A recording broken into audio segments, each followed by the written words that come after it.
Perpindahan kalor dalam kehidupan sehari-hari.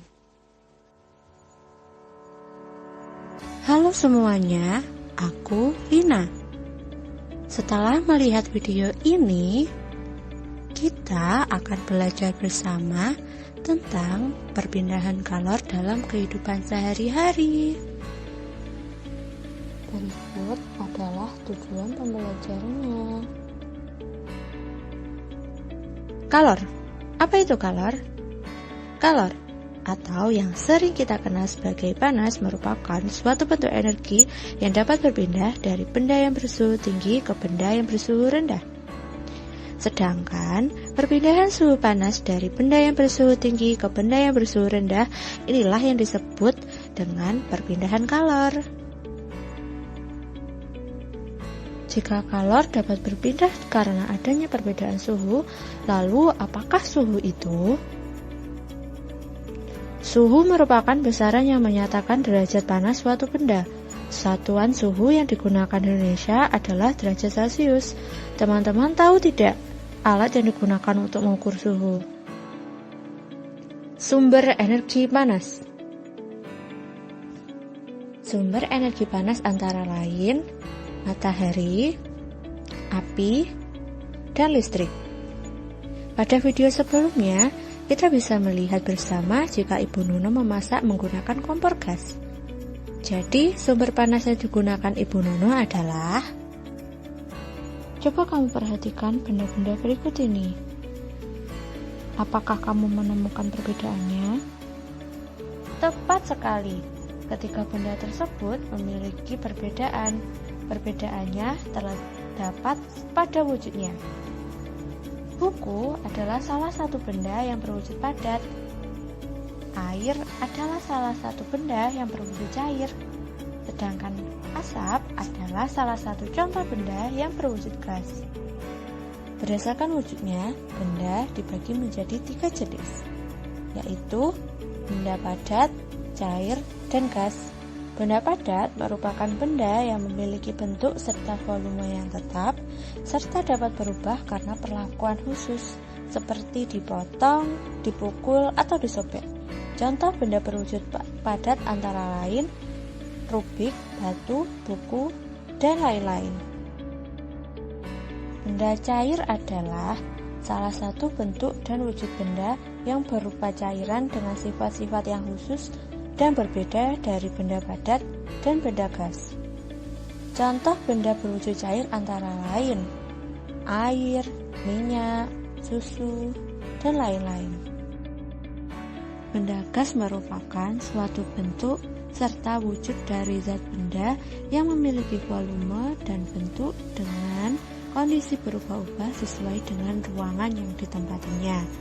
Contoh dari benda gas ialah udara yang memenuhi balon sehingga balon memiliki bentuk. Kira-kira wujud benda apa saja ya yang ada ketika Ibu Nuno memasak ikan?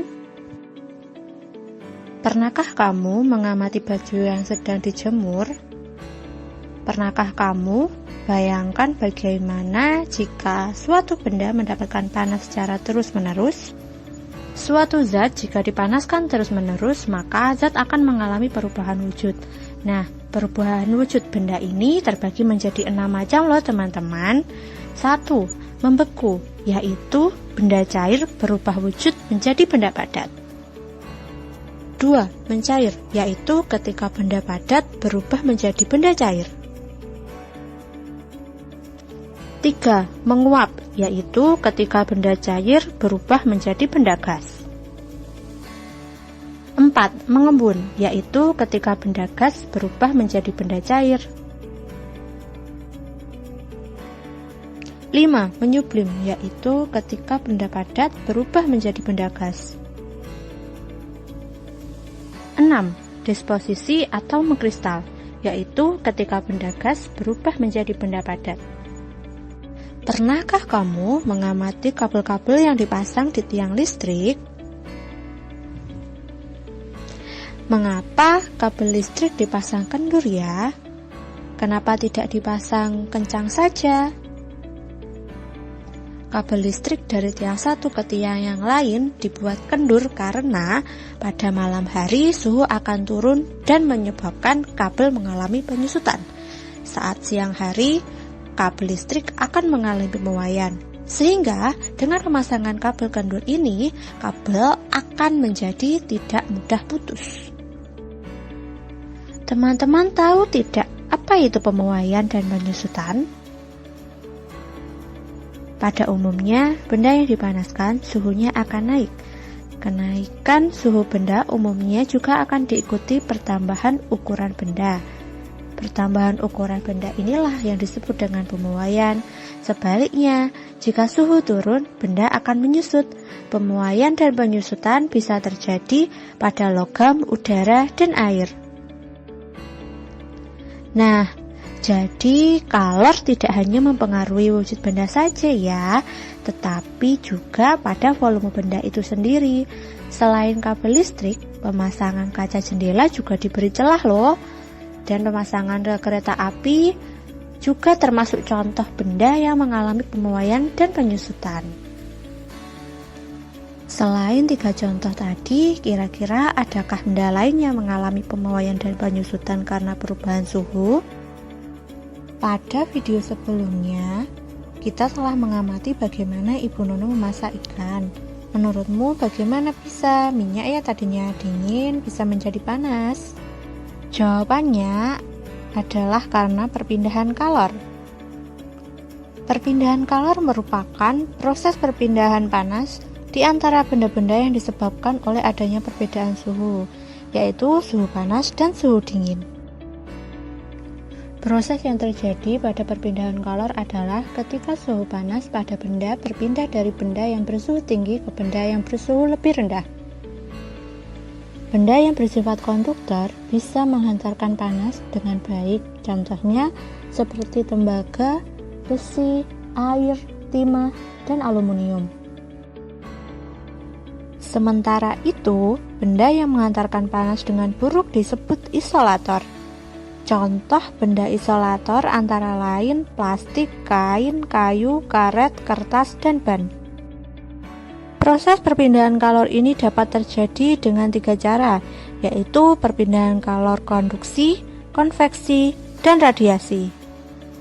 Perpindahan kalor konduksi yaitu cara perpindahan panas melalui benda padat yang tidak disertai dengan perpindahan partikel benda yang dilalui. Seperti video sebelumnya, ketika Ibu Nunu lupa tidak mengangkat spatulanya dari wajan yang panas, ujung spatula yang dipegang lama-kelamaan akan terasa panas. Hal ini membuktikan bahwa panas merambat melalui spatula.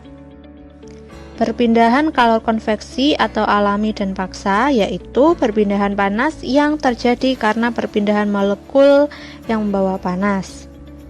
Seperti yang terjadi pada peristiwa memanaskan minyak di wajan.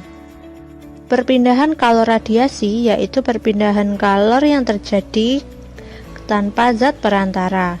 Seperti pada saat baju bisa lebih cepat kering ketika cuaca sedang cerah, karena panas dari matahari dapat menjalar sampai ke baju yang basah, sehingga air akan mengalami penguapan lalu baju akan menjadi kering. Setelah menonton video penjelasan materi ini, apakah teman-teman sudah mengerti bagaimana perpindahan kalor dalam kehidupan sehari-hari?